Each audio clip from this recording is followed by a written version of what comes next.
So where are we beginning?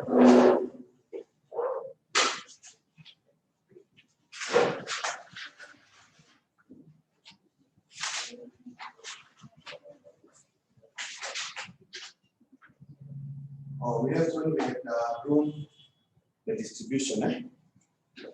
Okay.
So we are drawing the analysis table.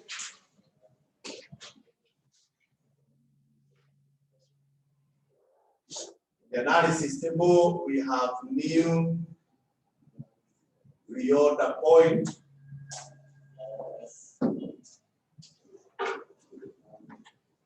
Then we have safety stock. Then we have holding costs.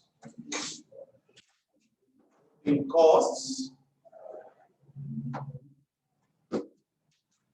Then we have shortages per order cycle.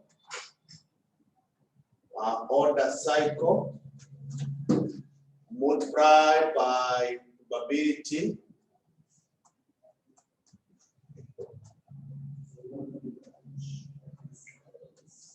Then you multiply by annual orders.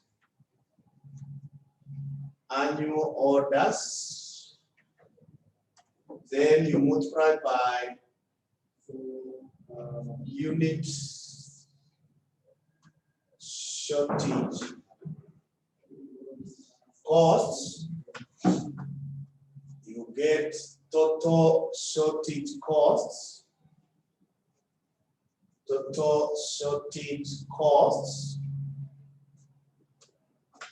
So that from there you get total costs.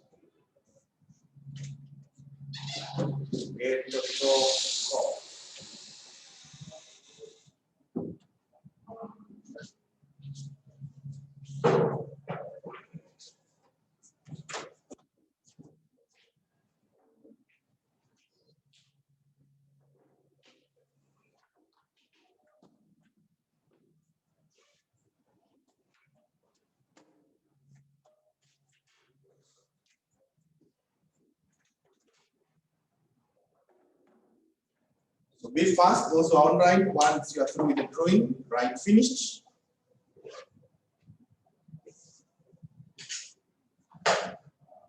Sare, use your two names.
Oh, good.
Okay.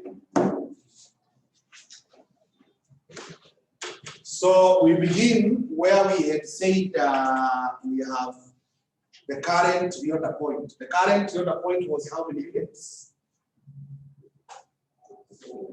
214, 214. Now at 214, the safety stock is 0. The safety stock is 0. And then the holding cost will be 0 times the holding cost per unit was how much? We wrote there. It was 120. So the answer will be 0. Then after 214, how many units? After 214.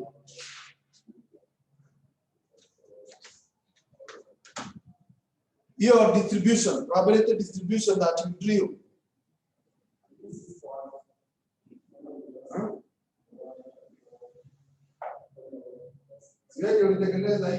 Distribution.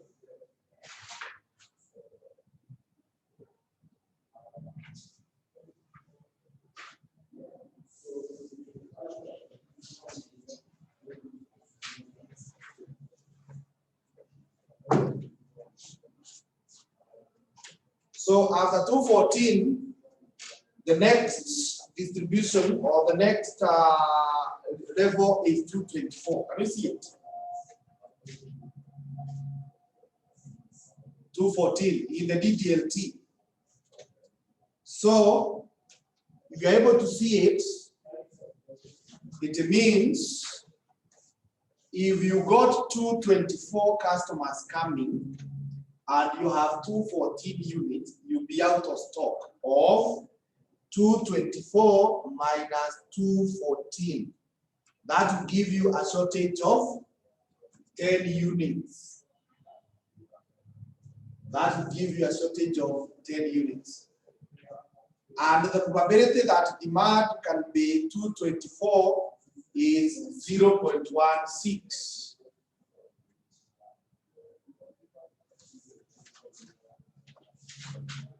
Is 1.16. So those who are online, you can forward the handout on questions so that those who have joined today can see. But we are continuing with the question. So do you require question number what? Number? Or the question of November 2015. Question? 2B. November 2015, question 2B. Okay. After 224, the next level is 235. So if you take 235, you subtract 214, you get 21. So that will be the shortage that you can experience there. And the probability of 235 is 0.13. 0.13. Higher. The next one after 235 is 246. So if you take 246, you subtract 214, you notice that we will have a shortage of 32 units. And the probability is 0.1. The probability is 0.1. The next after 246 is 256. So if you take 256, you minus 214, you notice there is a shortage of 42. And the probability of 256 is 0.07. Is 0.07. The last one is 67. So if you took 67, you less 14, you notice there is a shortage of 53 units. And the probability of that happening is 0.04. 0.04. So those are the possible shortages. So unafungia kwa brackets, you multiply by the annual orders. The annual orders you have gotten, there were 12. You multiply by the unit shortage cost. Unit shortage cost was how much? Was it 8 shillings? Yeah, it was 8 shillings. So now you check your calculator where you say 10 times 0.16 plus 21 times 0.13 plus that 2 times 0.1 plus 42 times 0.07 plus 53 times 0.04 equals, then you multiply by 12 and then you multiply by 80. And confirm whether you are able to get 12,086.4. Is that all? Confirm whether you are able to get that.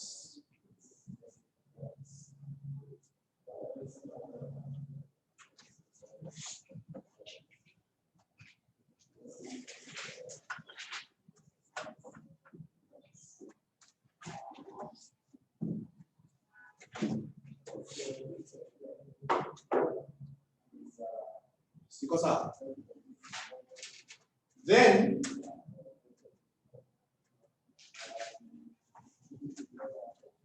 huko toto unastahili kuchukua this one 0 plus this one, so the total here is 12,086.4.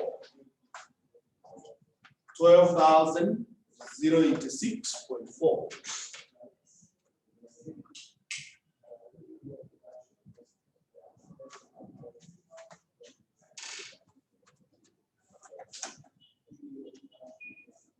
After 214, you take the next demand. The next demand is 224. So kuja hapo weke 224. There is a formula I had given you earlier that was saying that new reorder point should be equal to current reorder point plus the safety stock. So in this column, these values, we are calling them the new. And we already know that our current is 214. So that is why when we got this new and it's also the current, the safety was 0. But when now you come to this one, the safety will be this one minus 214, which is 10 units. That is the safety, according to the formula that I gave you, that new is equals to current plus safety. So with that, the holding cost now will be 10 times 120, and this is 1,200. 1,200. So you can already be out of stock now if demand during lead time is more than 224. So the first that is more than 224 is 235. So if you get 235 and you have 224, utasema 235 minus 224 is 11 units. So those are the shortage units. And the probability of demand being 235 is 0.13. 0.13. Or if you got 246, if you get 246, utasema ni 246 minus 224. And you get 12. I mean 22. 22 units out of stock, and the probability of that is 0.1.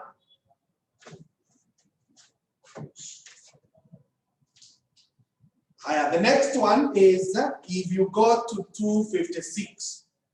So utachukua 256, una subtract 224. That gives you a shortage of that 2. So that 2 and the probability of 256 is 0.07. The next after 256 is 267. So if you take 267, you minus 224, you get yourself 43. And the probability of that happening is 0.04. Now, sasa hii unafunga kwa brackets, then you multiply by 12, you multiply by 80. You multiply by 12 and 80.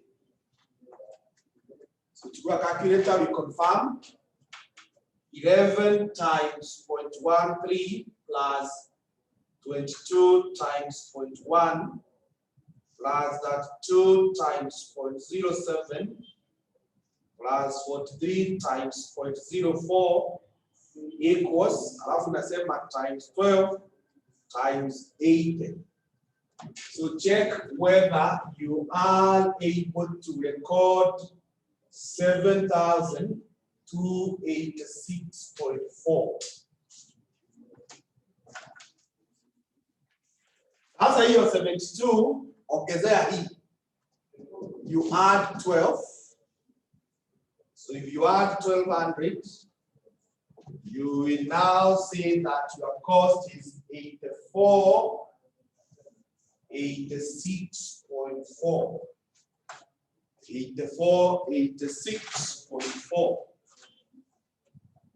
That would be the cost.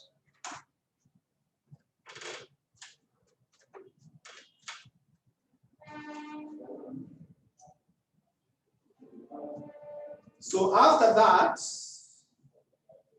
we now proceed to huyu mwingine anaitwa 235. So at 235, the safety will be 235 minus 214. 235 minus 214, we have a safety of 21. And the holding cost will be 21 times 120. 21 times 120. And that gives us 2520. 2520.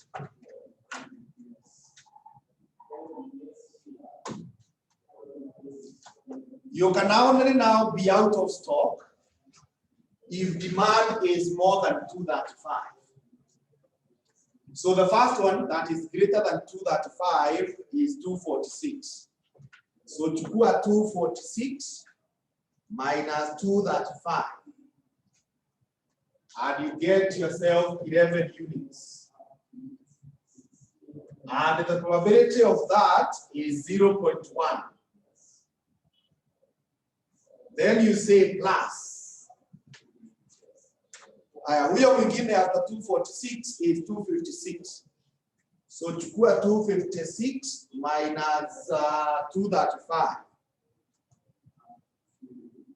And you find it is 21. And the probability of that happening is 0.07. 0.07. Huyo mwingine ni 267. So sema 267 minus 235. You get that 2. And the probability of that happening is 0.04. So sasa, you multiply by 12, you multiply by 80. You multiply by 12, multiply by 80, and this then becomes 11 times 0.1 plus 21 times 0.07 plus that 2 times 0.04, then times 12 times 80. I'm getting that 696. That is 696. And when I add, I'm getting 6216.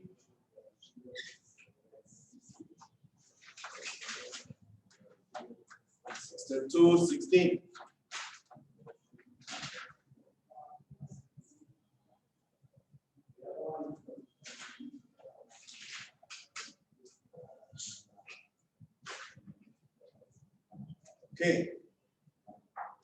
The next one after 235 is 246.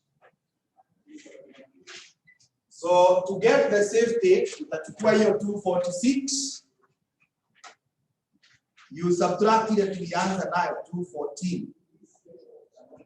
And that gives you a safety of that 2. Alafu sasa hiyo that 2 multiplied by 120. If you multiply by 120, you get yourself 3840. You get yourself 3840. You can only now be out of stock if demand is more than this 246. So ya kwanza kubwa kuliko hiyo ni 256. So useme 256 minus 246. That gives us 10. So 10 multiplied by 0.07. Or if you get now 267, you minus 246. That gives us 21. And the probability of that happening is 0.04. You multiply this now by 12, then you multiply by 80. You multiply by 80. So if you seek help from the calc, you will find 10 times 0.07 plus 21 times 0.04 equals, multiplied by 12, multiplied by 80. I'm getting 1478.4. 1478.4. That's how we have 14, ongezea this 3840. You add 3840 and you record here 5318.4. You get 5318.4.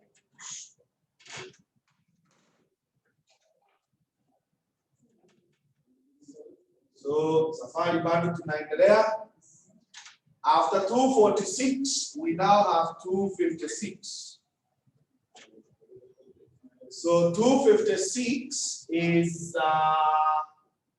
giving us a safety of, if you take 256, you minus 214, you have 42. So 42 times 120 times 120, you have 50, 40. 50, 40. So sasa kutoka hapo, you can only have a shortage if demand is more than this. So the first one is 267. So you take 267, you minus 256. And that gives you a shortage of 11 units. With a probability of 0.04. 0.04. So you multiply this by 12, you multiply by 8. So if you multiply by 0.04, multiply by 8, multiply by 12, I'm getting 422.4. Alafu sasa hiyo ukijumuisha na 50, 40, 54, 62.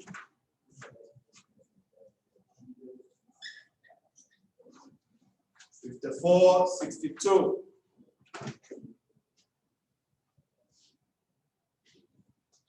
We are not dealing with 1 month, borrow. We are dealing with 1 year. The analysis is always 1 year. The analysis is always 1 year. The analysis period. So when you're given values for 1 month, you convert them to 1 year. Like this one, these holding costs. The next one is 267. So 267, you will have a safety of 267 minus 256 is 11. Not 11. I was supposed to say 267 minus 214 is 53. So 53 times 120,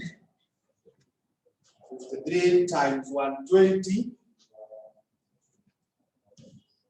is 63, 60. Now we cannot have a shortage here, or for the purposes of the record, you can say we have 0 with 0 probability times 12 times 80, and this gives us 0. That gives us 0. So when you add that, you record 63, 60. You record 63, 60. So if you have any query, you can raise it.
So I think we are okay. After that now, we said, okay, we said what you do, unakuja hapa kwa hii column ya total cost. Unaangalia ile iko the lowest. So the lowest kati ya hizi zote is this one. So you can even circle that.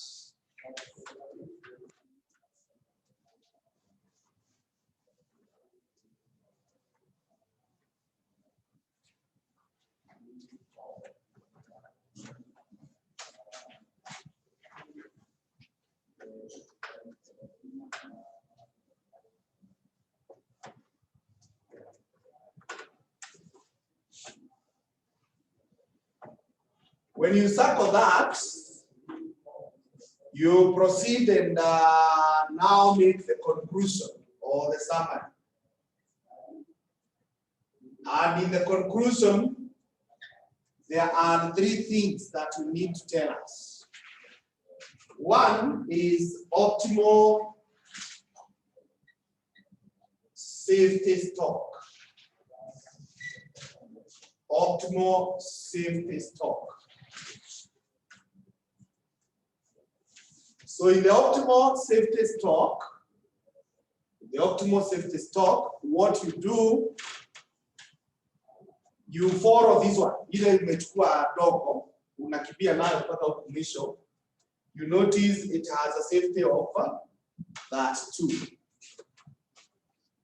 So is that 2 units. That's 2 units. Then new reorder point. New reorder point.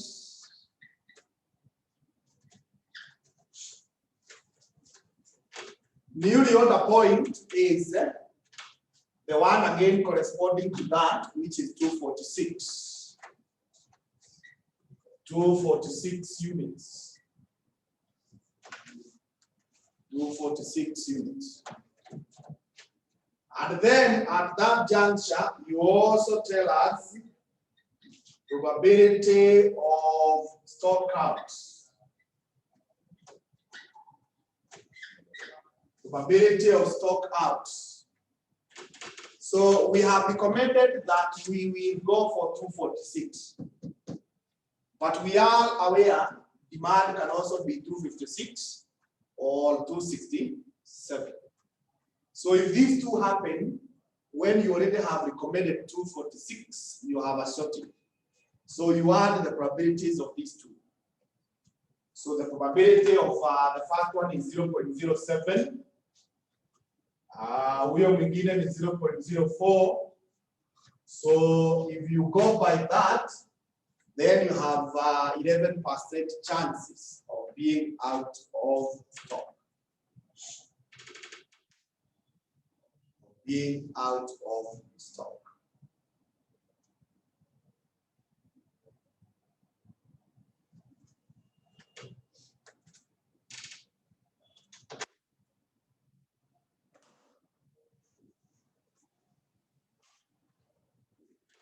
So that is all.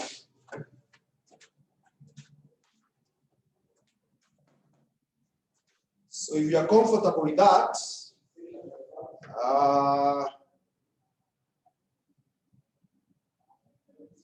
I would like you to attempt May 2019, question 2B. No, sorry. Hiyo maneno. Hiyo maneno mengine. Tunatafutia hiyo maneno.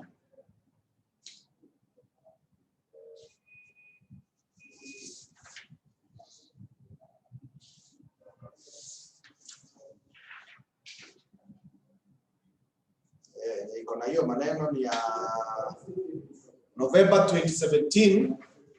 November 2017, question 5B. November 2017, question 5B. And November 2015. November 2015, question question 2B. Question 2B. So you can attempt those ones. and that will be okay.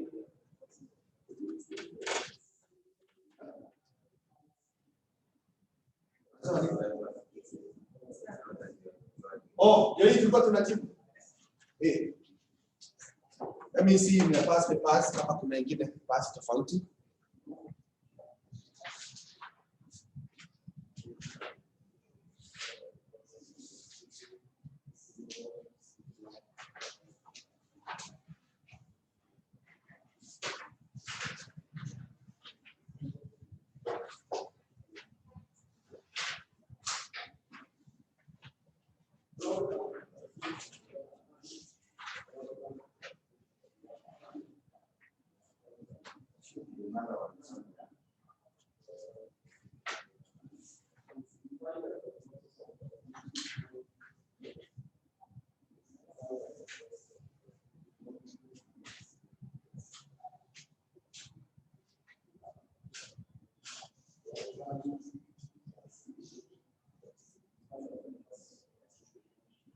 Mesema tumejibu ya November 2015.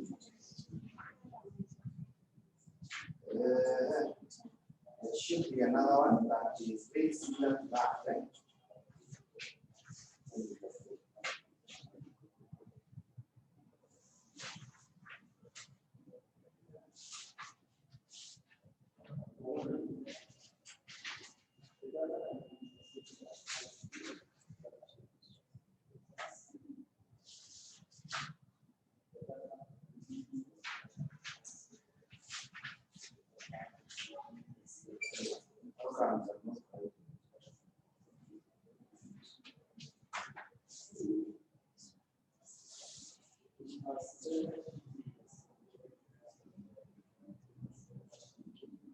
Sawa. Fanya hiyo moja imetosha.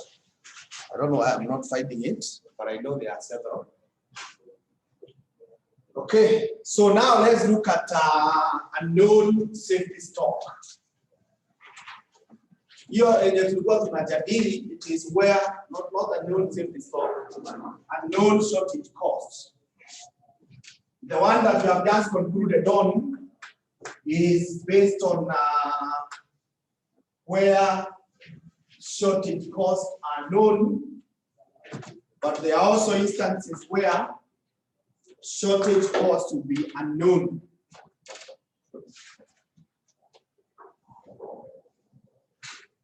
So taandika unknown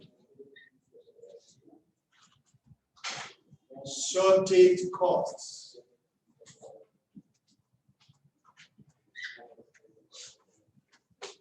Unknown shortage costs. Unknown shortage costs.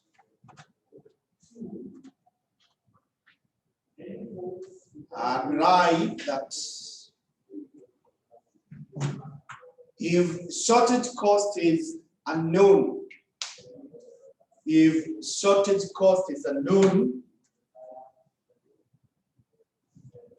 or difficult to estimate, if shortage cost is unknown or difficult to estimate,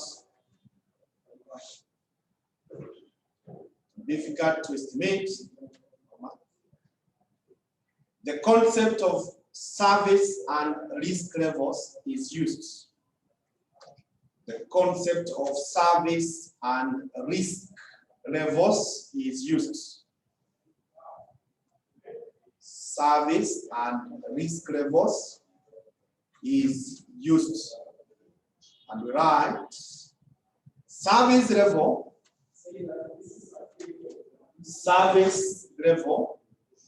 is the proportion of time.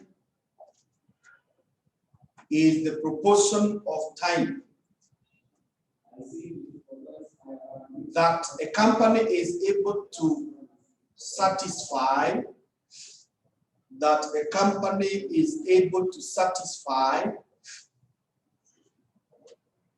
demands of customers without any delay. demands of customers without any delay. Full stop. The proportion of time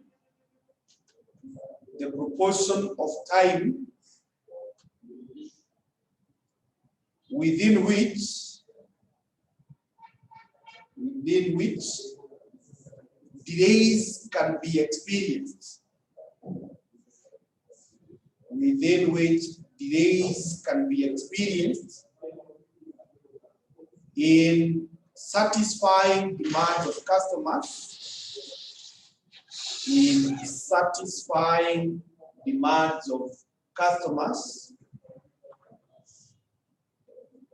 is called risk level.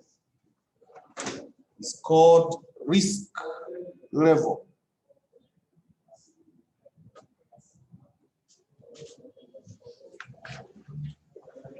It's called risk level.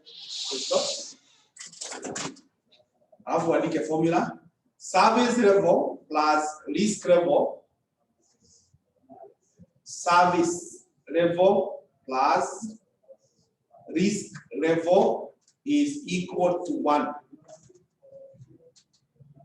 Is equal to 1. Then down there you write that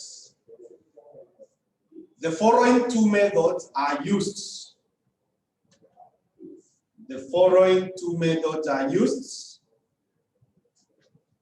in determining new reorder points.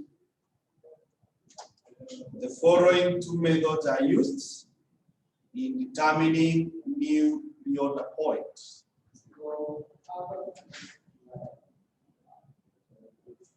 Ya kwanza inaitwa linear interpolation. Inaitwa linear interpolation. And the second one anaitwa normal probability distribution. Normal probability distribution method.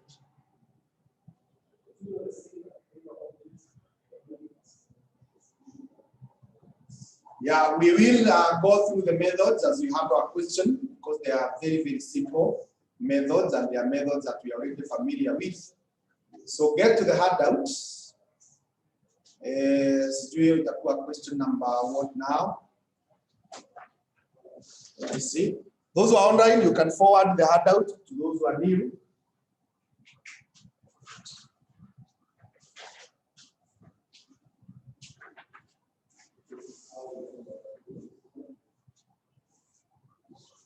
Question number 12.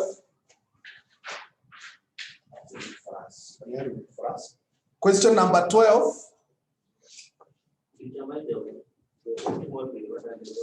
For a company whose demand service level is 54%, and the demand during this time has the following probability distribution. Thank you, that's good. So now, when you are using linear interpolation methods, so we are dealing with question 12. Question number 12, and we are using linear interpolation method. Linear interpolation method. We are dealing with linear interpolation methods. You begin by preparing analysis table. You begin by preparing an analysis table.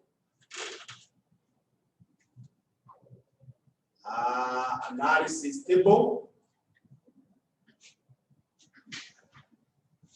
And this analysis table, it has DDLT here, the demand during lead time. Then you bring what we call specific probability. Specific probability. then you bring what we call less than cumulative probability, less than cumulative probability,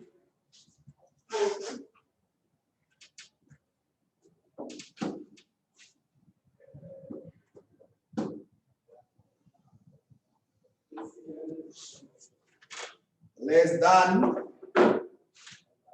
cumulative probability. So those demands are 10, 15, 20, 25, and 30, with probabilities of 0.1, 0.2, 0.3, 0.3, and 0.1.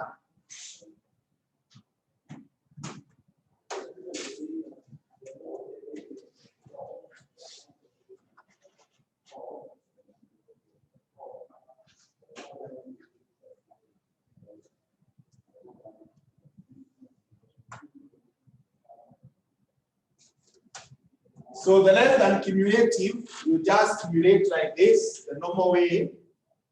0.1, you add this, you get 0.3. Here you get 0.6. Here you get 0.9, and this becomes 1. And that becomes 1.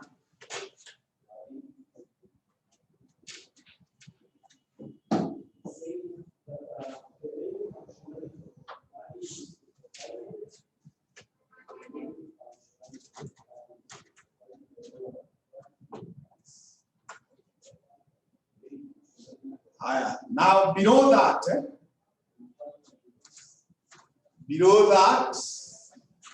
draw a graph like this, not a very big one, something like this. Just a small diagram to illustrate. This is y-axis, and this is x-axis.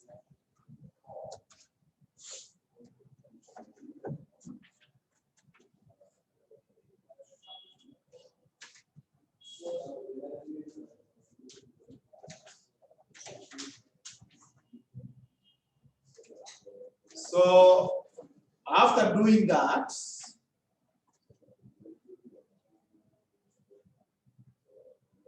first of all, we are looking for the number of units that will correspond to a service level of 84%. So your 84% equal between 60 and 90%. So you can even indicate like this. Your 84% is between 60 and 90. It's between 60 and 90.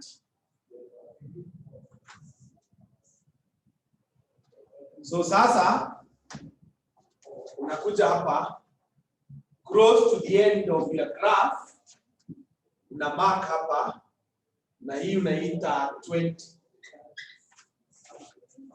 This one.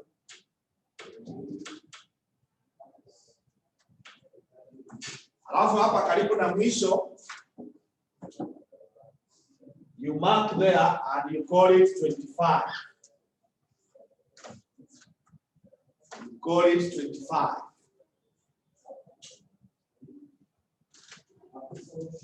As the second level up. Then E20 is corresponding to 60. So hapa chini, come and mark 0.6 and identify the point where they meet. 60 and 20. At that point, you can call it point A. Call it point A. Then huyu mwingine wa 25 ako 90. So come and estimate 90 here. 0.9. Then this 0.9, you come and check where it meets with 25. At that point, you call it B. Where it meets with 25 at the point, you call it B. Now connect these two lines to those 2 points with a very straight line. You connect those 2 points with a very straight line. Alafu sasa hapa uchore line nyingine inakimbilia hapa hivi na mwingine anakimbia downwards like this. In this point you call it C.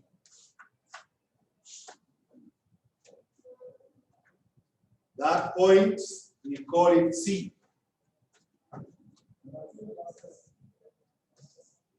So that gives us a figure we call right angle triangle. And from our knowledge of how to interpret graphs, we know if we are looking for 84, we will come here and mark 0.84. That's just anywhere there in between. So ukiulizwa how many units correspond to 84, we know what we do. Unaweka rula hapa, inaenda inaguza hiyo line, alafu unateremka hivyo, unasoma the units down here. So to show that, unafanya something like this, in complete line like this, inakuja hapa inaguza huyu at that point and call it E, an incomplete line like that. Then hii inateremka hapa namna hii, alafu hapa inakuwa dotted. And this point here, you call it point E.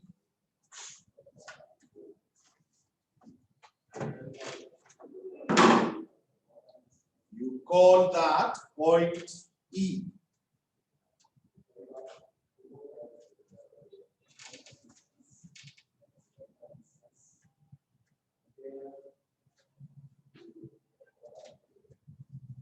So we have now 2 triangles. So unaandika down there, triangle ABC. Ukiandika hii kasembo hii inasomwa triangle. So sasa hii unasoma triangle ABC. The figure 1 is similar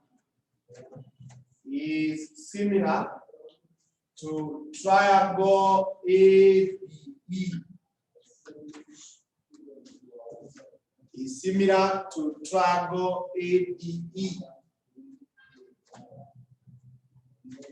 Hizo figures zinafanana.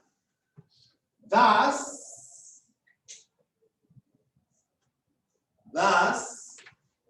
ukichukua the bigger side, that is BC, if you were to take BC, you divide it by DE. Divide it by DE. Your side is inafanana.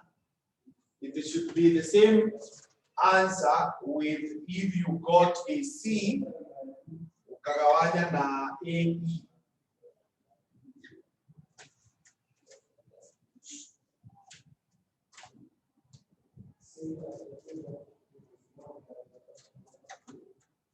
So that is BC will be 0.9 minus 0.6. That is our BC. You divide by 0.84 minus 0.6. 0.84 minus 0.6 should be equal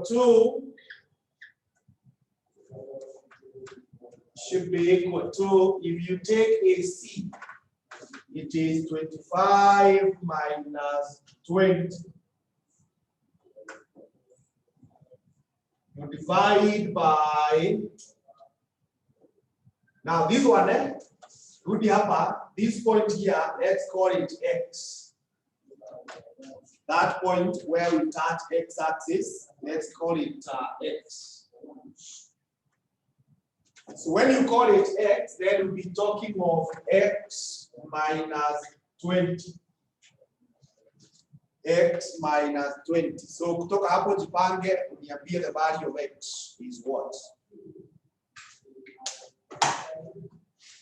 From there, you tell me the value of X.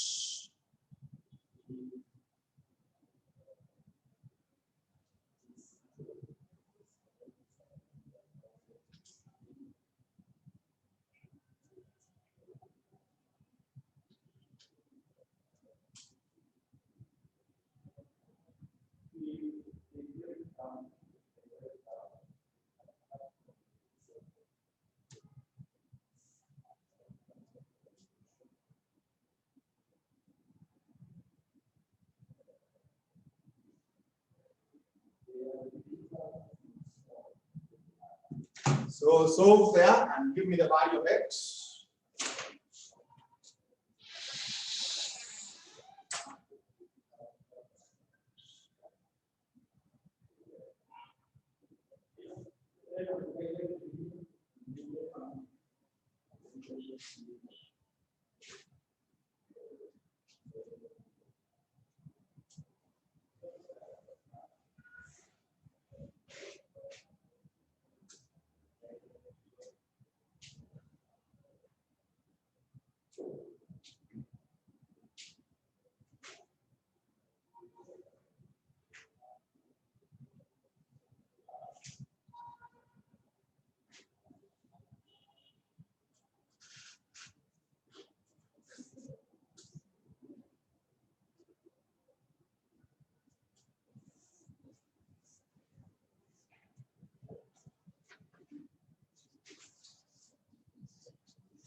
The value of X is what?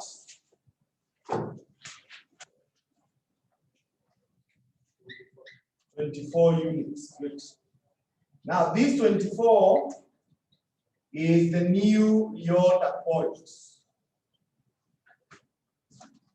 It's the new Lyota point. So this method does not show you the safety. It only shows the new Lyota points. It only shows you the new Lyota points.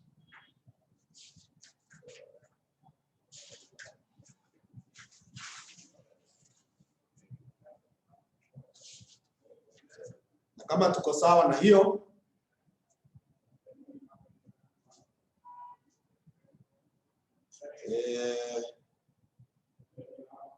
on your own, you can handle November 2016, question 2A.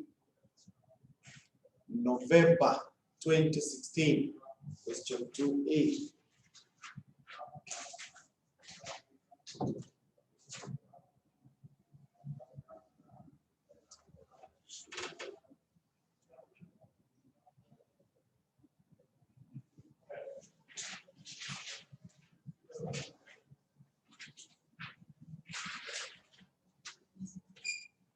November 2016, question 2A.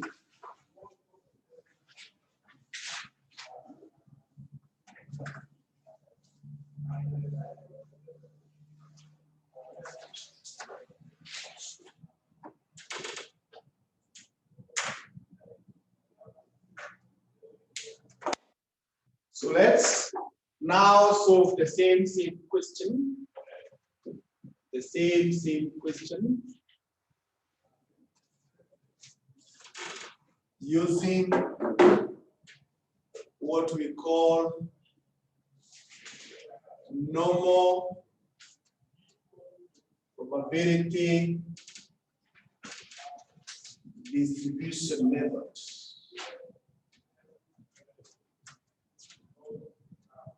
Normal probability distribution method.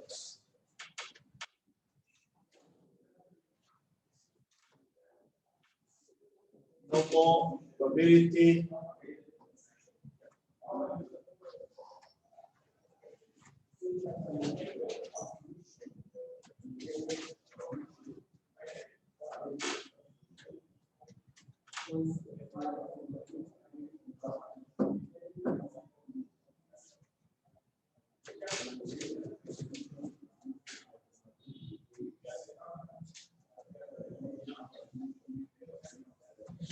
So in this one, we have DDLT, which is our XI.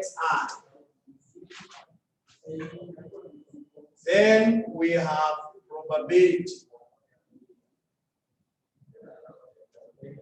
Probability, that is probability of XI. Probability of XI. Then you require a column where XI is multiplied by probability of XI. Probability of XI.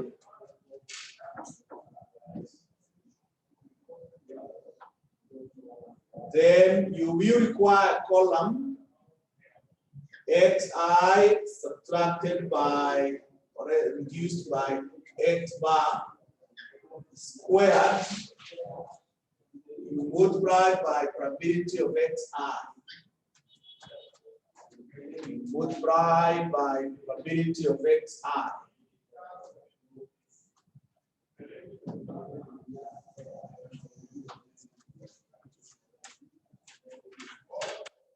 Those are the two columns that you will require.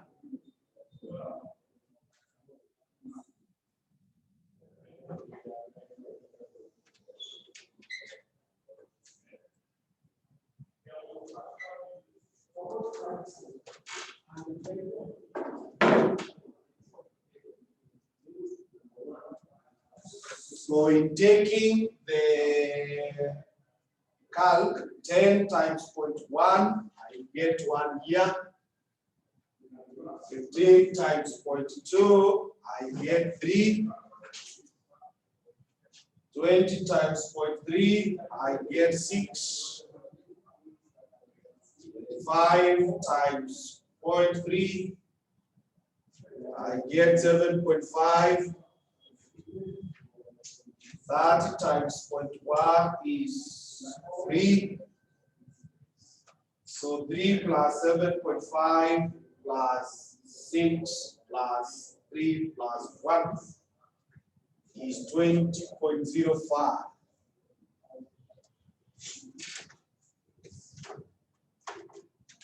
You multiply, those are the values that you get.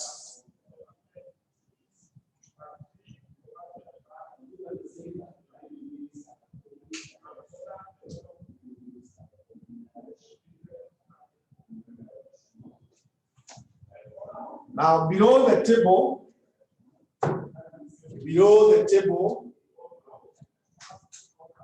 you write current reorder points, current reorder points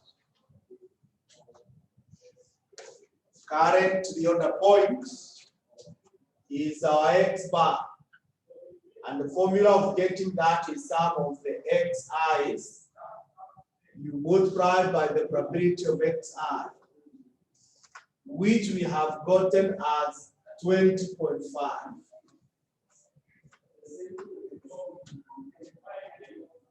And this one, you can either leave it that way or without that. But for now, I want to leave it that way for the purposes of further processes. So that is the current reorder point, X bar. So if that is the X bar, put up, it will then be 10 minus 20.5. You square this, you multiply by 0.1. Then 15 minus 20.5, you square and you multiply by 0.2. 20 minus 20.5, you square and you multiply by 0.3. 25 minus 20.5, you square and you multiply by 0.3. 30 minus 20.5, you square and you multiply by 0.1. So 10 minus 20.5, you square that times 0.1. I'm recording 11.025. Alafu ukisema 15 minus 20.5, you square. Then you multiply by 0.2. You should record 6.05. 20 minus 20.5, you square. Multiply by 0.3. I'm getting 0.075. 25 minus 20.5, you square, multiply by 0.3, you get 6.075. 30 minus 20.5, you square, multiply by 0.1, is 9.025. So plus 0.6075 plus 0.075 plus 6.05 plus 11.025. I'm getting that 2.25.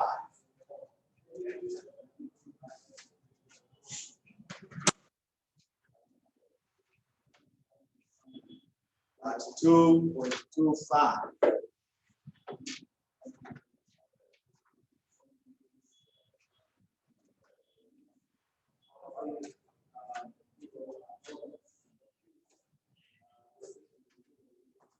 Then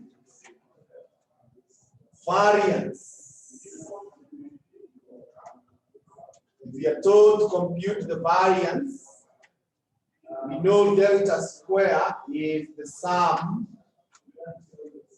of xi minus x bar squared multiplied by the probability of xi.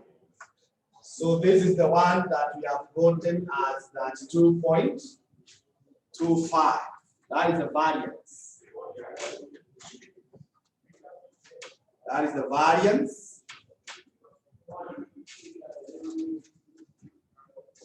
Haya, huyu mwingine anaitwa standard deviation.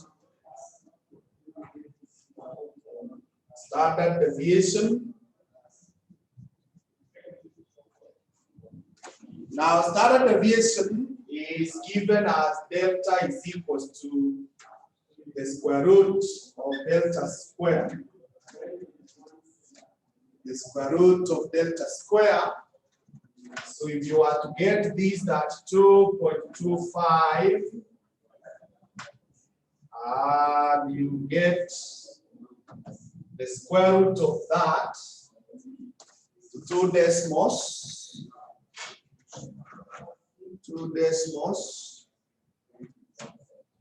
5.68, 5.68.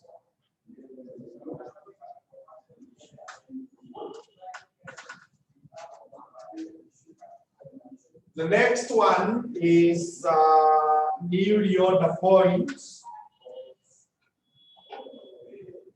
New reorder point.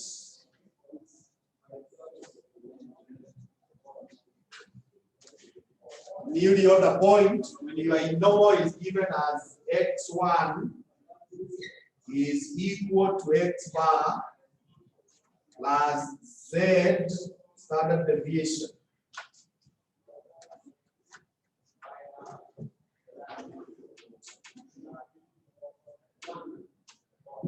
Plus z standard deviation.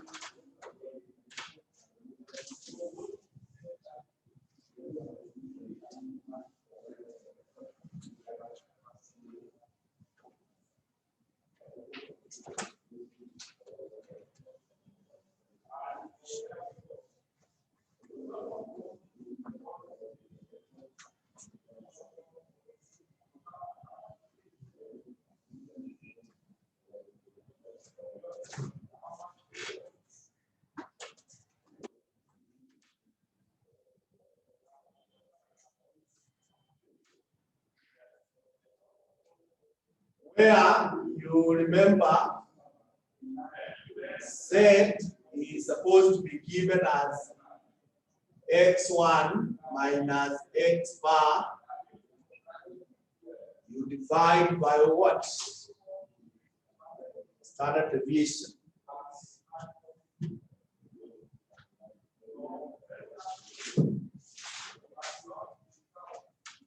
So safari inaendelea. So because we do not know x1 and we also do not know z, so that equation you cannot solve. Because we do not know x1 and we also do not know z. These two at least they are known. So in that case now, you have to use the normal distribution. So you say now, we draw something like this.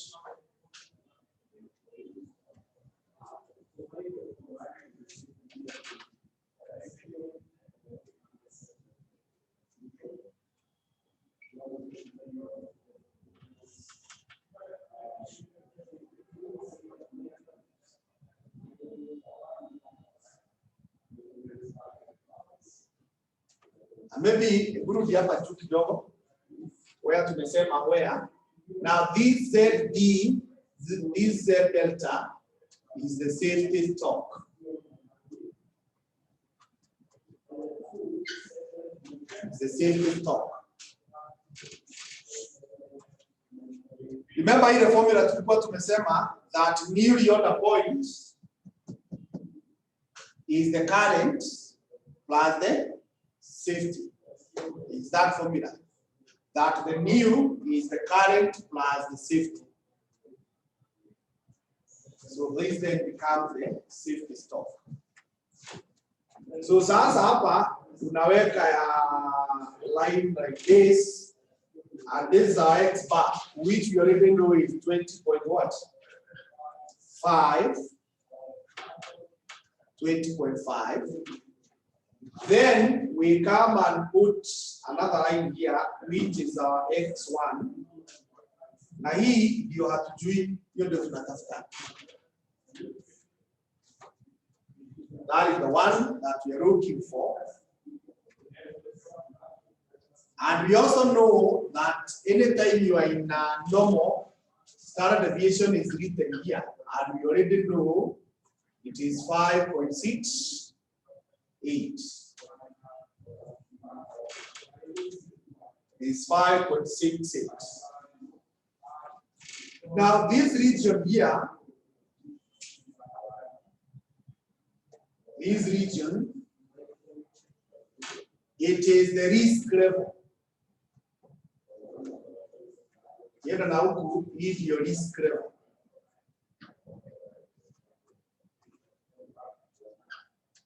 That is the risk level.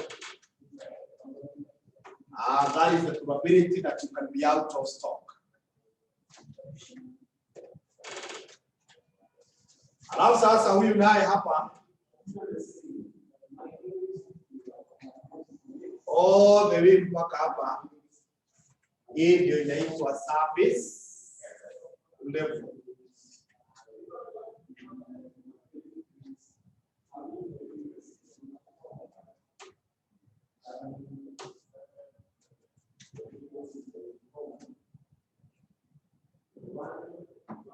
Na hii kamshale hii unaweza divide also again. Hii ndio buffer stock or the safety stock. Hiyo ka space hapo.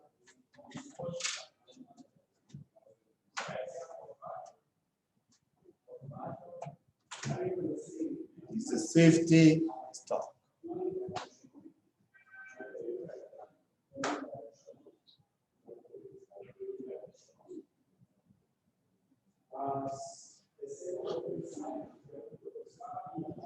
Sasa, we already know that the service level is 84%. So this is equal to 0.84. And the risk level is therefore equal to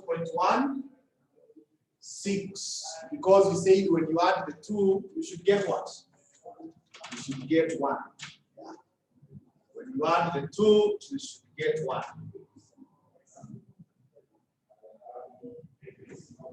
And because we know so much about normal probability distribution, of that much we know from here mpaka mwisho it is 0.5.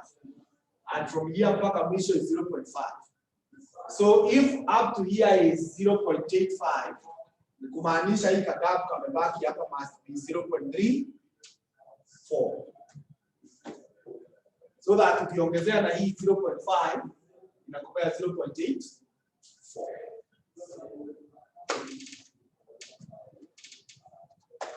That's okay?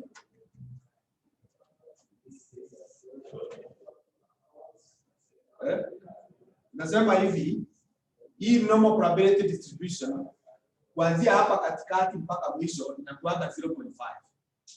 Kuanzia hapa mpaka mwisho bado ni 0.5, so that the total probability is 1. So kama ushaambiwa kutoka na huko mwisho mpaka hapa ni 0.84. Na unajua mpaka hapa ni 0.5. Sasa hii kamebaki ni 0. That okay, Kania?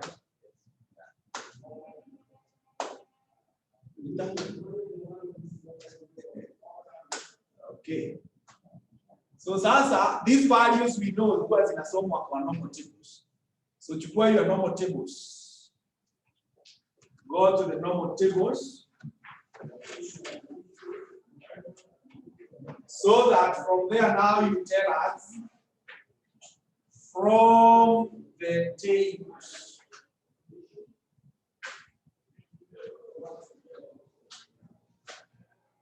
Z is equals to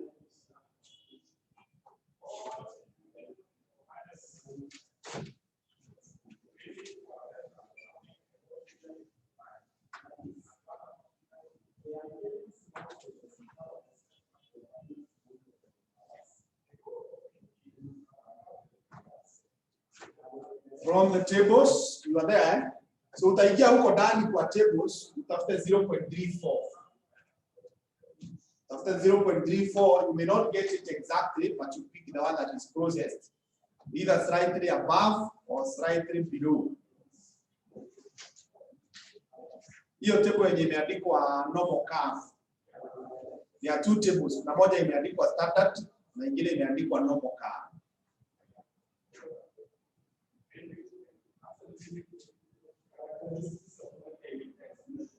So ukisoma kwa row, what do you have?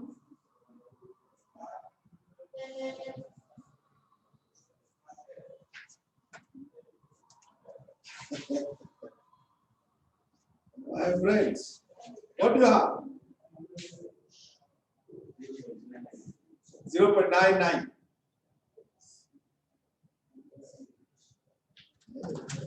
No, naona hiyo ni ndoto. Ndoto ya mchana ama ni ya usiku. Someone to forward the past papers so that those who are new, if you have a normal table, yenye inakaa hivi. Nasema wikie huku ndani. Utafute 0.34. Na hiyo paper hapo umeshika kania. Naona you already giving up. Umeiona? Hiyo. Sasa utafuta 0.34. Nimeambiwa ile iko karibu sana ni 334. That is 0.9. No. Yangu imefungwa hapa. So unasema ni 0. Sasa ukishaiona hapa ndani unasoma the value here in the row and the value in the column, eh? Yeah. So umesema ni 0.99. So that value of Z, because we are on the upper side of the table, it should be positive. So that is positive 0.99. 0.99. Thus, our X1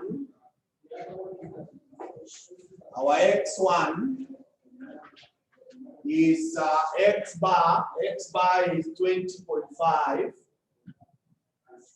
plus Z 0.99 times the standard deviation, which is 5.68. So sasa huyu atakuwa 20.5 plus, if you consult your calc, it will be 0.99 times 5.68, and I'm getting 5.62. So these ones, I could round them up to like that. I could round them like that, although if you chose not to round, they are good. So that I now say this is 27. Now this 27 is my new Yoda point. It's my new Yoda point. And then this 6 here is my safety stock. Is my safety stock.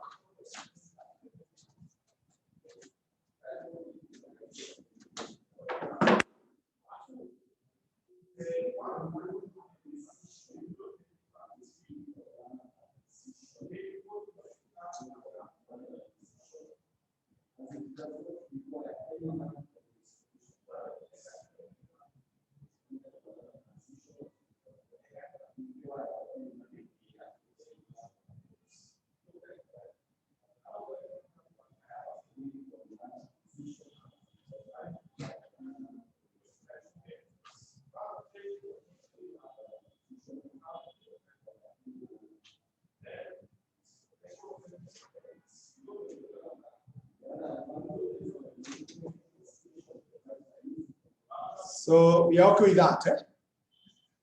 Okay.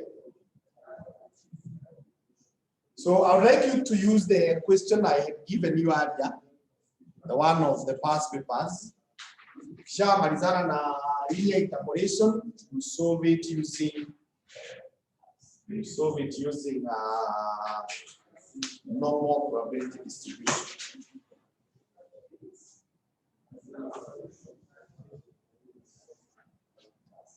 And I think there is another one you can also check.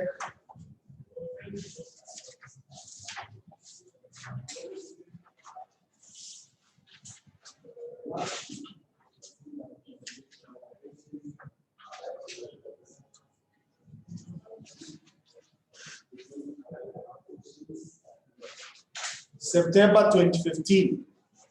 September 2015, question 2B. September 2015, question 2B. But that one you do after first of all solving the other one that I had given.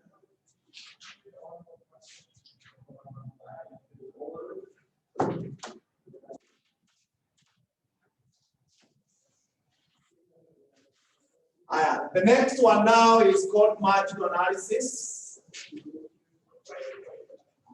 Marginal analysis.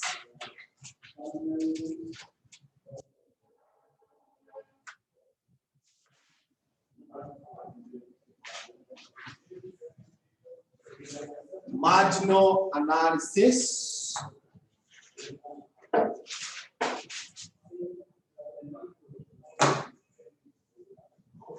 Marginal analysis. And write that this is an inventory controls technique. This is an inventory control technique. Inventory control technique used where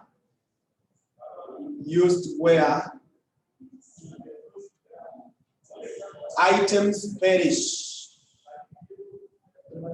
Items perish in terms of substance. Items perish in terms of substance as a result of time passage.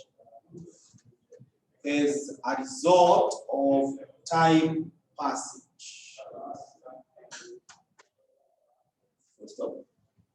Such items include flowers. Such items include flowers,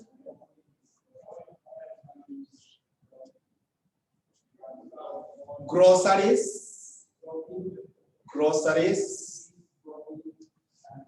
milk, meat, etc. According to this method,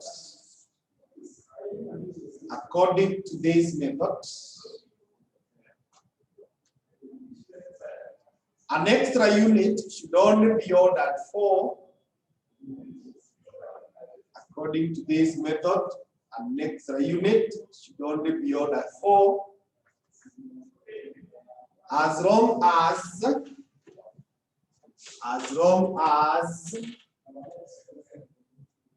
P is greater than or equal to ML divided by ML plus MP.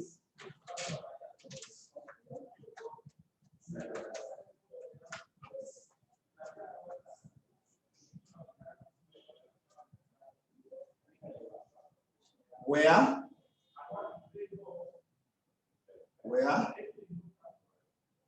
P equals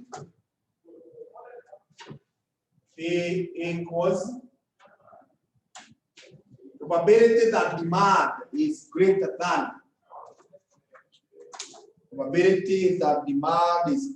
than supply. Probability that demand is greater than supply. ML is marginal loss. ML is marginal loss.